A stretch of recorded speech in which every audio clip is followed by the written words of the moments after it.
할렐루야. 오늘 저는 여러 성도님들과 함께 예수 그리스도 그는 누구시며 그 고난의 의미는 무엇인가, 이런 제목으로 고난주간을 앞둔 설교 말씀을 드리겠습니다. 고난주간에 우리가 늘 떠올리는 것은 참혹한 십자가, 끔찍한 채찍질, 이 로마 시대의 피지배 민족에게 체벌을 가할 때 이 채찍질을 하는 수가 있어요. 그런데 그때 사용하는 채찍은 끝에 뼈 조각들이 고정이 돼 있고 또 쇠 조각도 고정이 돼 있고 해서 한 번 때려서, 그게 세갈래라고 합니다. 그래서 그 채찍으로 한 번 때리고 잡아당기면은 온몸에 등으로부터 해서 이런 데 살점이 떨어져 나가고 출혈이 있어서 그 채찍만으로도 사망하는 경우가 있다 그래요. 그러니까 예수님은 그렇게 채찍질을 당했기 때문에 자기 십자가를 지고 골고다 언덕까지 가는 동안 감당할 수 없어서 구레네 시몬이라는 사람이 그 십자가를 대신 지고 가고 이런 일이 생기지 않았나 하는 거죠.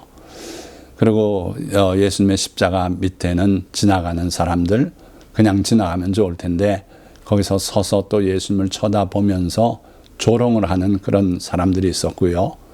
그리고 정오부터 오후 3시까지 태양이 빛을 잃고 어두워졌다 그랬습니다. 그리고 예수님께서 고개를 떨구고 영원히 떠나실 때 성소 휘장이 위로부터 아래까지 둘로 나눠졌다, 찢어졌다는 것이고요. 그리고 마태복음에는 특이하게 성도들의 무덤이 많이 열리고 그들이 살아나와서 예수님의 부활 후에 거룩한 성에 들어가서 사람들에게 증거했다, 이런 기록도 있죠. 오늘 설교는 예수님이 누구시고 또 그 고난이 무슨 의미가 있는가, 이런 내용을 함께 은혜 나누는데 왜 이렇게 같은 말씀을 자주 많이 하십니까? 이런 분들이 있을 거예요. 그런데 우리가 구정에는 늘 같은 노래 부르지 않습니까? 까치까치 설날은, 또 뭐 추석이면 또 추석 노래가 있고 그래요.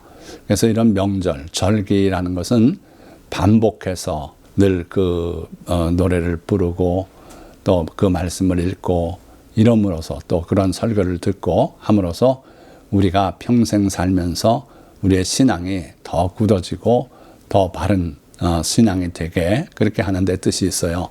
그래서 오늘 여러분들이 늘 듣던 말씀을 오늘 또 듣는다고 해도 그것 때문에 불평하지 마시고 여러분들에게 좀 더 깊은 은혜가 내려지기를 주님의 이름으로 축원드립니다.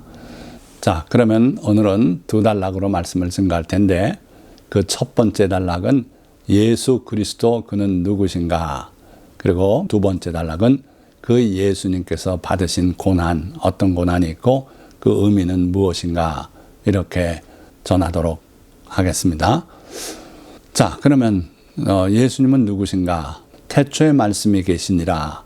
이 말씀이 하나님과 함께 계셨으니 이 말씀은 곧 하나님이시니라. 그런데 그분이 자기 백성을 죄에서 구원할 자가 돼서 이 땅에 오셨어요. 그 모습을 보니 참으로 은혜와 진리가 충만하더라, 이렇게 사도 요한은 증거하고 있죠. 자, 뿐만 아니라 히브리서 1장 3절 말씀 보니까 이는 하나님의 영광의 광채시요 그 본체의 형상이시라. 그의 능력의 말씀으로 만물을 붙드시며 죄를 정결하게 하는 일을 하시고 높은 곳에 계신 지극히 크신 이의 우편에 앉으셨느니라. 즉 지극히 크신 이는 하나님 아버지신데 그의 우편에, 보좌 우편에 앉아 계시다 하는 거죠. 그러니까 히브리서 역시 예수 그리스도는 하나님이신 분이다 말씀하셨고, 그가 육신이 되어서 이 땅에 오셔서 하신 일은 우리의 죄를 정결하게 하는 일을 하셨다. 그리고 현재는 하나님 우편에 앉아 계시다 하는 거죠. 자, 그런가 하면 이사야 9장 6절 말씀은 이는 한 아기가 우리에게 낳고 한 아들을 우리에게 주신 바 되었는데 그의 어깨에는 정사를 메었고 그의 이름은 기묘자라, 모사라, 전능하신 하나님이라, 영존하시는 아버지라, 평강의 왕이라 할 것임이라. 예수님께서 인간의 몸을 입고 이 땅에 동정녀 마리아를 통해 한 아기로 태어나셨단 말이에요. 그걸 이사야 선지자는 예수님이 오시기 700여 년 전에 이렇게 하나님의 영으로 예언을 한 겁니다. 한 아기가 우리에게 낳았다. 한 아들을 우리에게 주신 바 되었다. 반복해서 말씀하고 이어서 그의 어깨에는 정사를 메었다. 즉 왕이신 분이다. 그리고 또 그의 이름은 기묘자라 모사라. 원더풀, 놀라운 분이다. 하나님의 아들이시고 천지 창조 전부터 계셨고 그로 말미암아 만물이 지어졌고 이 모든 내용이 놀라운 내용 아닙니까? 그런데 그분이 인간의 몸을 입고 이 땅에 태어나시고 정말 놀라운 존재예요. 그리고 또 모사라. 우리 인생의 어려운 문제들 해결하지 못하고 그런 문제들을 주님께 여쭤보면 주님께서 우리에게 그 비밀을 일러주시고 해답을 주시고 우리를 위로하시고 하시는 놀라운 카운셀러 되시는 분이다. 그리고 그분은 전능하신 하나님이다. 영존하시는 아버지다. 그분은 우리와 끝까지 같이 계시는 그러한 우리의 아버지 되시는 분이다. 물론 하늘 보좌에 계신 하나님 아버지가 계시지만 예수님도 우리의 아버지와 다름없는 우리를 지키시고 우리의 기도를 들으시고 우리의 병을 고치시고 우리의 필요를 공급하시는 그러한 아버지와 같은 분이다. 그런데 잠시 있다 사라지는 아버지가 아니라 영존하시는 아버지시다. 그러고 평강의 왕이라 할 것임이니라. 예수님께서 그 마지막 날 밤에 우리에게 약속하신 게 뭡니까? 내가 너희에게 평안을 주노라. 내가 주는 평안은 참 평안이다. 그 평안을 주겠다고 말씀하고 그러고 떠나셨어요. 평강의 왕이신 분이시다 하는 거죠. 그분이 인간의 몸을 입고 오신 이유는 창세기에 여자의 후손을 하나님께서 예언하시고 약속하셨기 때문입니다. 뱀의 머리를 깨뜨릴 여자의 후손으로서 한 아기로 우리에게 오셨고 또 그 예수님은 임마누엘 하나님이시다. 우리 가운데 계신 하나님이시다. 그래서 우리의 아버지가 되시고 우리의 모사, 카운셀러가 되시고 그런 분이시다 하는 거죠. 또 미가서에 보면 베들레헴 에브라다야 너는 유다 족속 중에 작을지라도 이스라엘을 다스릴 자가 네게서 네게로 나올 것이라. 그의 근본은 상고에 영원에 있느니라. 비록 베들레헴이 작은 도시지만 지금 현재도 인구가 2만 5천 명에 불과해요. 별로 변하지 않고 있다고 합니다. 그런 작은 도시다. 그런데 다윗이 여기서 태어났고 예수 그리스도도 이곳에서 태어났죠. 그래서 미가 선지자를 통해 미리 예언하시기를 베들레헴 에브라다야 너는 유다 족속 중에 작을지라도 이스라엘을 다스릴 자가 네게서 네게로 나올 것이라. 즉 이스라엘의 왕, 유대인의 왕 예수 그리스도 메시아가 네 성읍에서 태어나실 것이다. 그런 말씀이고 그의 근본은 상고에 영원에 있느니라. 그분은 우리 인간과 다르고 하나님이신 분이기 때문에 그의 근본은 상고에 영원에 있다. 그래서 태초부터 계셨고 하나님과 함께 계셨던 그런 하나님이신 분이다 하는 거죠. 자, 그래서 첫째 단락 예수님이 누구신가 우리가 꼭 알아야 될 부분들을 함께 은혜 나눴고 이어서 두 번째 단락입니다. 예수 그리스도의 고난과 그 의미. 예수님께서 이 땅에 오신 이유가 뭐라고요? 우리를 죄에서 구원하기 위해서 오신 분이에요. 그래서 오셨어요. 그래서 마태복음에 그는 자기 백성을 죄에서 구원할 자이십니다. 그렇게 알려주셨죠. 그러면 우리를 죄에서 구원하기 위하여 무슨 일을 하셔야 했는가? 고난을 통해야 했어요. 이게 하나님의 뜻이에요. 우리가 지은 죄가 얼마나 큰 것인지 그 죄의 결과가 무엇인지 얼마나 두려운 것인지를 알려주시기 위해서 우리 죄를 대신 지고 예수님이 당한 고난은 그만큼 심한 고난이고 늘 기억하고 감사하고 때로는 애통하고 해야 되는 그러한 고난을 주님이 당하셨어요. 자, 우선 우리 주님은 십자가에 못 박혀 높이 치켜들어지고 그리고 거기서 피 흘리고 목숨을 내려놓고 장사진의 맞대게 이렇게 하나님이 뜻을 정하셨어요. 그것처럼 끔찍한 일이 없는데 그 일을 직접 겪으심으로 우리의 죄가 얼마나 큰지를 드러내시고 그 죄를 속량하신 주님의 은혜가 얼마나 큰지를 알려주기 위해서 그렇게 하셨어요. 자, 민수기 21장 9절 이스라엘 백성이 광야에서 겪었던 일이죠. 그 길이 좀 불편하다고 원망을 해댔어요. 그때 하나님께서 불뱀을 보내서 그들이 많이 물려서 죽어갑니다. 그때 하나님께 기도한 결과 하나님께서 해결책을 내려주셨어요. 노수로 뱀을 만들어서 장대에 매달아 높이 치켜들어라. 노뱀을 쳐다본 즉 살 것이다. 그래서 그렇게 했어요. 민수기 21장 9절 모세가 노뱀을 만들어 장대 위에 다니 뱀에게 물린 자가 노뱀을 쳐다본 즉 모두 살더라. 자, 요한복음 3장 14절에 한밤에 찾아온 니고데모에게 주님이 들려주신 말씀이 바로 이 사건을 말씀하시고 있죠.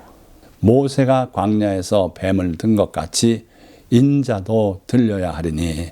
그러니까 우리 주님은 뱀에 물려 즉 죄에 빠져서 죽어가고 있는 인생들을 구원하기 위해서 이 땅에 오셨고 그러기 위해서 십자가에 못 박혀 높이 들려진 그런 고난을 통과하셔야 했다 하는 거죠. 이어서 이사야 53장 말씀을 오늘 중심으로 보는데 이 이사야 선지자는 예수님께서 이 땅에 오시기 한 700여 년 전에 예수님의 탄생과 고난과 죽으심과 다시 사심 그리고 그 이후에 이룰 일들 다 증거했던 귀한 선지자죠. 그래서 지금까지도 예수 그리스도를 반대하고 메시아로 받아들이지 않는 유대인들은요, 이 이사야 53장을 읽지 못하게 닫아놨어요. 이거 함부로 읽을 부분이 아니다.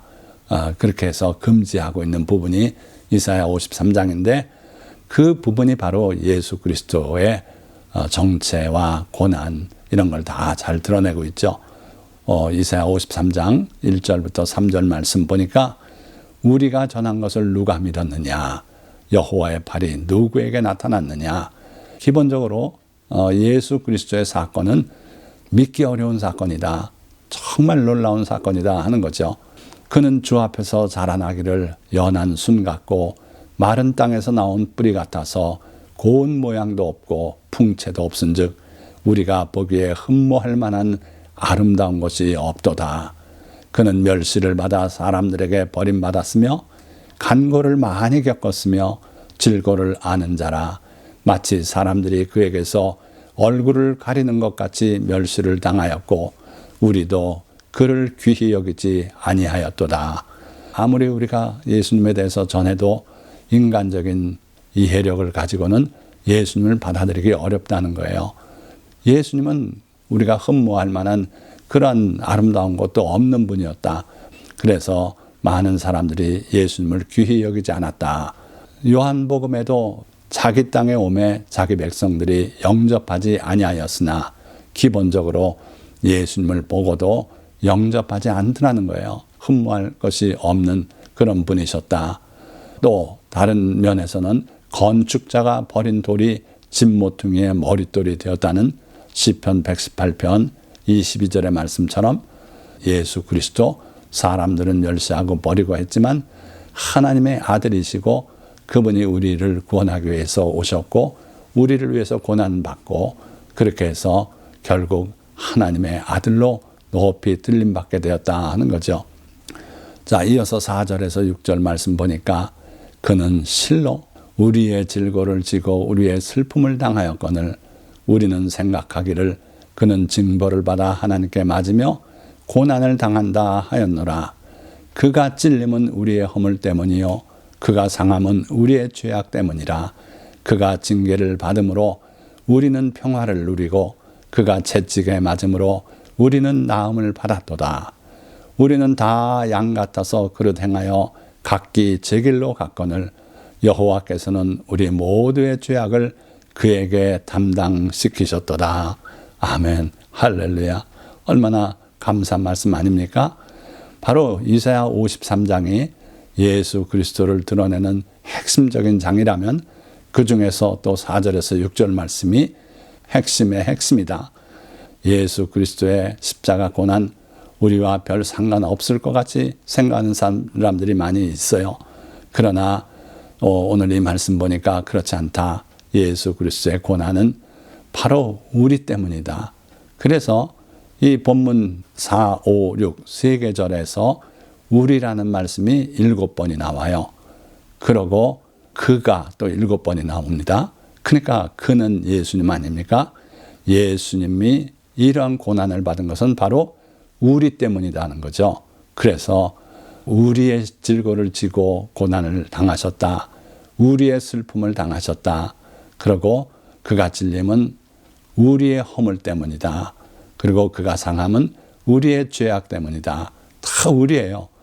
그가 징계를 받음으로 우리는 평화를 누리고 그가 채찍에 맞음으로 우리는 나음을 받았도다. 우리는 다 양 같아서 그릇 행하여 각기 제 길로 갔거늘 여호와께서는 우리 모두의 죄악을 그에게 담당시키셨도다. 제가 편리를 위해서 여기 넘버를 다 붙였어요. 그러니까 1번부터 7번까지가 다 우리의 허물, 죄악, 또 질고 슬픔 이것 때문에 예수님께서 그가 이런 일을 당하셨다 하는 내용이죠. 그래서 여러분들 다시 시간 날 때 잘 묵상해 보세요. 이사야 53장 4절에서 6절 말씀. 우리의 질고, 이 질고라는 것은 질병의 고통을 말합니다. 그냥 고통이라고 해석할 수도 있다 그래요. 그러나 정확히는 질병의 고통을 지고 또 우리의 슬픔을 당하셨다. 예수님이 당한 것이 우리의 것이다. 우리가 당해야 될 것을 주님이 당하셨다. 그런데도 어리석게 우리는 생각하기를 그는 징벌을 받아 하나님께 맞으며, 징벌은 누가 당합니까? 잘못을 저지른 사람이 당하는 거예요. 그러니까 예수님께서 무언가 잘못을 저지른 게 있어서 하나님께 맞는다. 그래서 고난을 당한다. 그렇게 생각했다는 거예요. 그런데 그건 어리석은 생각이고 그 실제 내용이 5절부터 나오죠. 그가 찔림은 우리의 허물 때문이다.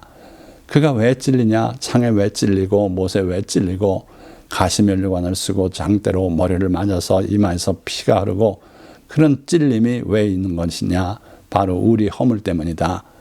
그가 상함은 우리의 죄악 때문이다. 근데 뒤에 보니까 하나님께서 그가 이렇게 상하기를 기뻐하고 원하셨대요. 그게 하나님의 뜻이에요. 왜요? 우리의 죄악을 용서받는 길을 열어주시기 위해서 그런 거죠. 그리고 그가 징계를 받음으로 우리는 평화를 누리게 되었다. 그가 채찍에 맞음으로 우리는 나음을 받았도다. 병 나음을 말해요. 그래서 예수님의 이 모든 고난은 무슨 의미가 있는가? 우리가 받아야 될 징벌, 우리가 받아야 될 고난, 우리가 받아야 될 슬픔, 이런 모든 것들을 그가 대신해서 받았다는데 의미가 있다는 거예요. 그래서 죄 문제, 허물 이런 것, 그리고 질병의 고통, 또 슬픔, 이런 모든 인생의 저주, 에덴 동산에서 쫓겨나오면서 짊어진 저주의 결과를 주님이 다 감당하기 위해서 이렇게 십자가 고난을 받으셨다 하는 말씀이죠. 자, 이어서 7절과 9절 말씀 보니까 그가 곤욕을 당하여 괴로울 때에도 그의 입을 열지 아니하였으며 마치 도수장으로 끌려가는 어린 양과 털 깎는 자 앞에서 잠잠한 양같이 그의 입을 열지 아니하였도다. 그는 강포를 행하지 아니하였고 그의 입에 거짓이 없었으나 그의 무덤이 악인들과 함께 있었으며 그가 죽은 후에 부자와 함께 있었도다. 그래서 예수님이 빌라도의 심판정에서 자기를 위한 변론을 일치 안 하신 거예요. 그래서 빌라도가 답답해서 이 많은 말들이 있는데 너는 왜 변호를 하지 않느냐, 그런 말까지 하지 않습니까?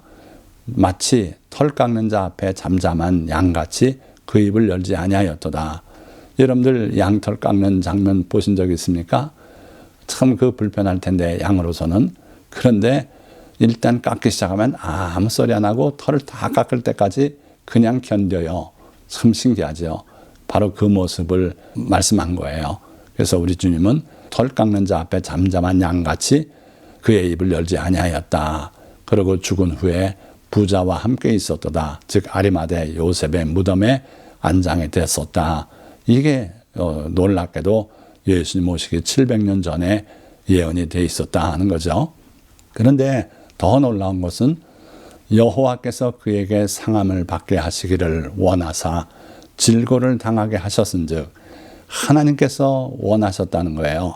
그래서 예수님께서 겟세마네 동산에서 내 뜻대로 마시고 아버지의 뜻대로 원대로 하옵소서 그렇게 기도했는데 예수님은 아버지의 원을 미리 아셨고 자기가 인간의 죄를 다 걸머지고 십자가에 못 박혀 돌아가기를 원하신다는 것을 아셨기 때문에 그런 기도를 드린 거죠. 여기 이사야 53장 10절 말씀에 이미 드러나 있어요.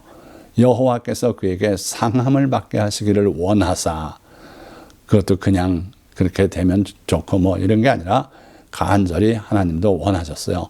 그 일을 이루기 위해서 인류의 역사를 다 조정하시고 모든 때가 참에 예수님을 이 땅에 보내셔서 그 일을 이루셨어요. 그리고 예수님이 마지막 외치신 말씀도 다 이루었다. 뭘 이룹니까? 하나님의 뜻을 다 이루었다는 거예요.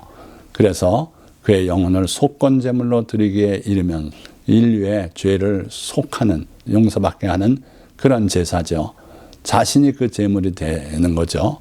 그래서 그의 영혼을 속건제물로 드리기에 이르면 그가 씨를 보게 되며, 씨라는 것은요 자기와 같은 후손을 말하는 거예요. 그래서 예수님께서 그리스도인데 우린 뭐라고 불립니까? 그리스도인이라고 부르지 않습니까? 예수님께서 십자가에 돌아가시는 일이 없었다면 그리스도인도 존재할 수가 없는 거예요. 그런데 예수님께서 십자가에 못 박혀 마지막 부르짖으면서 다 이루었다 하고 돌아가시고 나서 진정한 그리스도인들이 이 땅에 태어나게 된 거죠. 자, 그때 비로소 그의 날은 길 것이요 또 그의 손으로 여호와께서 기뻐하시는 뜻을 성취하리로다. 하나님께서 인류의 역사에 가장 큰 뜻이 있다면 그게 바로 자기 아들 예수 그리스도께서 인류의 죄를 다 담당하고 우리가 그를 믿어서 구원받는 이 구원의 도리를 이루는 것이 하나님의 뜻이다 하는 거예요. 11절, 그가 자기 영혼에 수고한 것을 보고 만족하게 여길 것이라. 예수님께서는 부활 승천하시고 지금 그 많은 그리스도인들이 그의 삶을 본받아 살고 구원받아 하나님의 자녀가 되고 그리고 영생을 장차 누리게 될 걸 보고 만족하게 여기고 계시다 하는 거죠. 나의 의로운 종이, 이건 하나님의 말씀입니다. 나의 의로운 종, 즉 예수 그리스도가 자기 지식으로 많은 사람을 의롭게 하며 또 그들의 죄악을 친히 담당하리로다. 그렇게 말씀하고 있어요. 그래서 예수님의 가장 큰 사명은 우리의 죄를 담당하는 거죠. 자기 자신을 속건제물로 드려서 우리를 위한 속죄제를 이루고 그리고 우리가 죄의 용서함을 받고 구원받는 것, 그게 곧 하나님의 인류를 향한 가장 큰 뜻이다. 그래서 예수님 즉 예수와는 우리를 죄에서 구원할 뿐이다 하는 거예요. 자, 오늘 서둘러서 이 말씀을 우리 다 살펴봤는데 이 말씀 앞에 마땅한 우리의 자세는 무엇일까요? 아직도 죄악 속에 살며 질병, 슬픔으로 고통당하고 있다면 우리는 예수 그리스도의 그 고난과 은혜에 동참하지 못하고 있는 거 아닙니까? 그렇지요. 아무리 예수님을 믿는다고 해도 예수님께서 우리를 위해서 찔리고 채찍맞고 해서 해결한 그 문제를 우리가 아직도 끌어안고 있다면 주님의 은혜 가운데 들어가지 못한 거예요.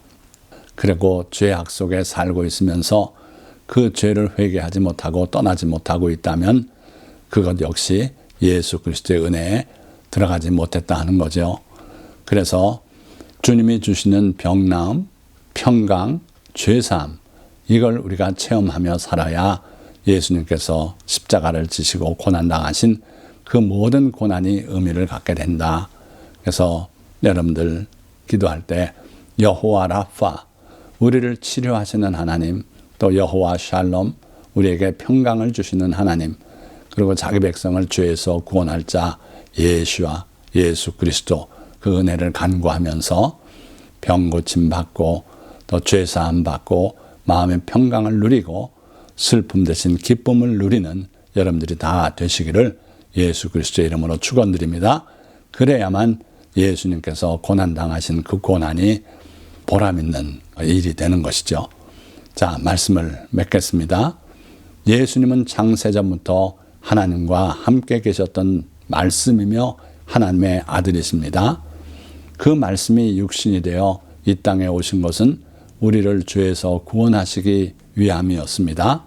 그러기 위해 예수님은 아버지의 뜻대로 온갖 멸시와 침뱉음을 당하셨고 가시와 못과 창에 찔렸으며 모세의 노뱀처럼 십자가에 높이 들려 죽으셔야 했습니다. 뿐만 아니라 우리의 병나음을 위해 잔혹한 채찍도 맞으셔야 했습니다. 예수님이 이 모든 고난을 당하신 것은 우리를 죄에서 구원하기 위함이며 그를 믿는 자마다 멸망하지 않고 영생을 누리게 하려 하심입니다. 이제 이 말씀을 들은 여러 성도님들, 이 고난 주간 동안 주님의 고난을 다시 한번 묵상하시고 하나님의 은혜 가운데 살아가시는 성도가 되시기를 예수 그리스도의 이름으로 간절히 축원드립니다. 기도하겠습니다.